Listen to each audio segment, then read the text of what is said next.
Hello student, आपकी 7th class में maths में जो हम चैप्टर आपका चल रहा था 4th चैप्टर, उसमें प्रीवियस वीडियो में आपने देखा होगा 4th सी के जो हमने क्वेश्चन नंबर 5 तक आपको कंप्लीट करा दिए थे। तो आज आपका जो छठा क्वेश्चन है इसे सॉल्व कराएंगे। देखिए यहाँ पर दे रखा है -4⁵ को किस संख्या से विभाजित करें कि भागफल हमारा 4⁻² हो जाए। तो हमने देखिए इस क्वेश्चन को इस प्रकार सॉल्व किया हुआ है, आप यहाँ देख सकते हैं। हमें जो 4⁻5 दिया हुआ है इससे विभाजित करना है। तो हमने माना है यहाँ पर -4⁻x से विभाजित करने पर जो हमारा भागफल है वह 4⁻² हो जाता है। अर्थात कि अगर हम 4⁻x से अगर हम इसकी भाग करते हैं जो क्वेश्चन में दिया हुआ है, तो हमारे पास जो भागफल है वह 4⁻² आ जाता है। तो यहाँ पर हमने नोट किया है -4�5, और जो हमने भाग कर रहे हैं अपनी तरफ से माना हुआ है -4⁻x, और जो हमारा भागफल आ रहा है इनको भाग करके वह 4⁻² आ रहा है। अब देखिए यहाँ पर माइनस माइनस प्लस हो जाएगा, और मैंने आपको बताया था रूल में कि अगर दोनों का आधार समान हो और उनकी भाग हो रही हो तो 4 की पावर कितना हो जाता है, ये भाग जो घातें होती हैं वह आपस में माइनस हो जाती हैं। तो 4 की पावर -5 -x हो जाएगा, और यहाँ जो है हमारा राइट हैंड साइड में 4 की पावर -2 चल रहा है। अब देखिए ये घातों में अगर देखें तो ये भी आधार समान है दोनों का 4 और घातें यहाँ पर राइट हैंड साइड में लेफ्ट हैंड साइड में 5 -x है और राइट हैंड साइड में -2 है। तो हमने यहाँ पर नेक्स्ट स्टेप में देखिए लिखा है कि घातों की तुलना करने पर, तो हमने तुलना कर दी है। तो 5 -x बराबर हो जाएगा -2। हमें x का मान निकालना है तो x इधर पहुँचा देंगे और -2 इधर आ जाएगा। तो x बराबर हो जाएगा 5 + 2, आप इसे जोड़ देंगे तो x बराबर 7 आ जाएगा। तो अतः जो हमने माना था -4⁻x, अब उसमें x की जगह 7 आ जाएगा। तो अतः -4⁻x 7 से भाग करने पर जो हमारा भागफल होगा वह 4⁻² प्राप्त होगा। यही आपका इस क्वेश्चन का आंसर है। अब आप देखिए जो आपका 7वां क्वेश्चन दिया हुआ है उसमें यदि इतने इतने बराबर इतने है तो a का मान ज्ञात कीजिए। हमें यदि जो दोनों चीज़ें लेफ्ट हैंड साइड और राइट हैंड साइड इक्वल दे रखी है और हमसे a का मान पूछ रहा है। देखिए इस क्वेश्चन को इस प्रकार सॉल्व करेंगे।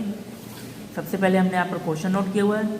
उसके बाद देखिए यहाँ पर दोनों के आधार समान है 7/3 और यहाँ भी 7/3, और अगर वो चीज़ें गुणा में होती हैं और उनके आधार समान होते हैं तो जो घातें होती हैं वह आपस में जुड़ जाती हैं। तो हमने यहाँ पर दोनों घातों को जोड़ दिया है, -5 प्लस -11, और ये जो राइट हैंड साइड में उसी प्रकार नोट कर दिया है। अब देखिए यहाँ पर जो नेक्स्ट स्टेप में ये माइनस प्लस माइनस हो जाएगा। यहाँ पर -5 -11 बराबर राइट हैंड साइड इसी प्रकार नोट है। अब यहाँ भी हम घातों की आपस में तुलना कर देंगे तो जो -5 और -11 है वह बराबर हो जाएगा 8a के, ये 8a के बराबर हो गया है। अब यहाँ से हमें a का मान निकालना है, तो ये दोनों आपस में जुड़ जाएंगे, 5 और 11 -16 हो जाएगा। 8 इसी प्रकार नोट है। अब ये जो 8 है वह इसके बटे में चला जाएगा, तो a बराबर -16/8। आप इसे काटेंगे तो a का जो मान आ जाएगा वह -2 आ जाएगा। यही इस क्वेश्चन का आंसर है। अब आप देखिए जो आपका अगला क्वेश्चन है, ये 8वां क्वेश्चन, ये आप स्वयं जिस तरीके से 7वां किया हुआ है उसी प्रकार स्वयं हल कर सकते हैं। 9वां क्वेश्चन जो आपको दिया हुआ है कि परमेय संख्या इतने इतने का व्युत्क्रम ज्ञात कीजिए।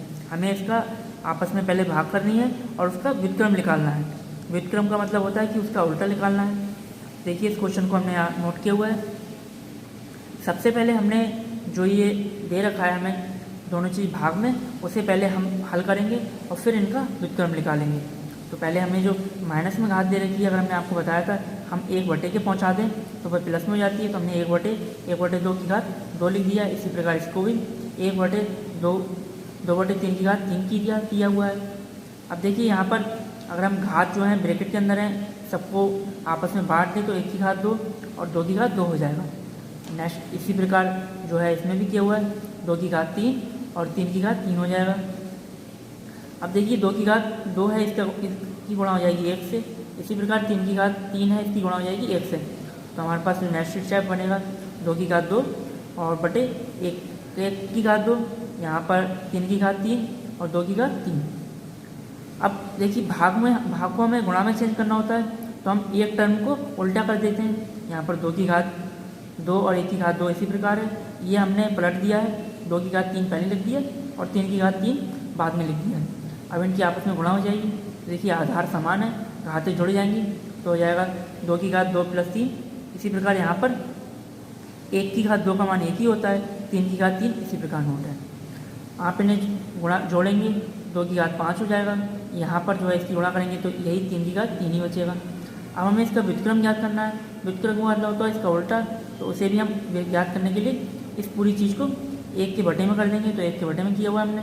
अभी 3 की घात 3 का गुणा आ जाएगी 1 से, तो हमारे पास 3 की घात 3 और 2 की घात 5 आ जाएगा।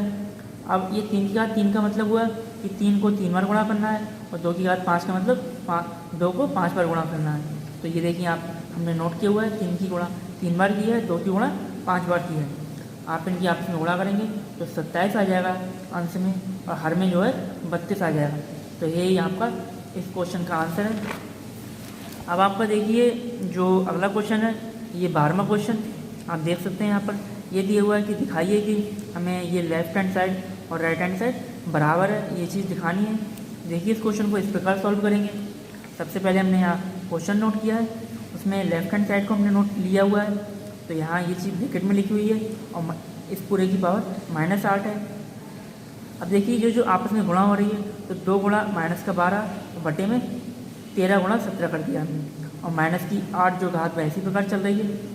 अब जो ये माइनस की घात है, अगर हम इस पूरी चीज टर्म को नीचे पहुंचा देंगे बटे में, तो ये घात प्लस में हो जाएगी। हमने यहाँ प्लस में किया हुआ है, देख सकते हैं आप। इसके बाद जो है घात, ये 13 की घात 17 है, इसकी गुणा 1 से हो जाएगी, तो ऊपर जो हमारे पास आ जाएगा अंश में 13 गुणा 17 की घात 8। इसी प्रकार नीचे आ जाएगा 2 गुणा -12 गुणा 8, और इसकी भी घात 8 है, इसकी भी घात 8 है। अब हम जो राइट हैंड साइड है वह हमने ली हुई है, तो यहाँ पर देखिए ये चीज़ नोट है। अब दोनों का आधा जो घातें समान है, तो हमने दोनों की आपस में गुणा कर दिए, 13 गुणा 17 और 2 गुणा -12, और घात पूरे की 8 है। अब इसे हम अगर ब्रैकेट हटा के अलग अलग टर्म में घात लिखें, तो देखिए हमारे पास ये वाली टर्म बनेगी, 13 गुणा 17 की गुणा 8 और 2 गुणा -12 की गुणा घात जो है 8। अब यहाँ पर ये जो टर्म है, ये हमने अभी जो लेफ्ट हैंड साइड की टर्म निकाली थी उसके बराबर हो गई। तब हम कह सकते हैं कि लेफ्ट हैंड साइड और राइट हैंड साइड दोनों बराबर हैं। हमें इस क्वेश्चन में यही दिखाना था। अब आप इसी का सेकंड क्वेश्चन जो है आप स्वयं इसमें भी देखिए लेफ्ट हैंड साइड और राइट हैंड साइड को इक्वल दिखाना है, तो आप इसे स्वयं होमवर्क से हल कीजिए।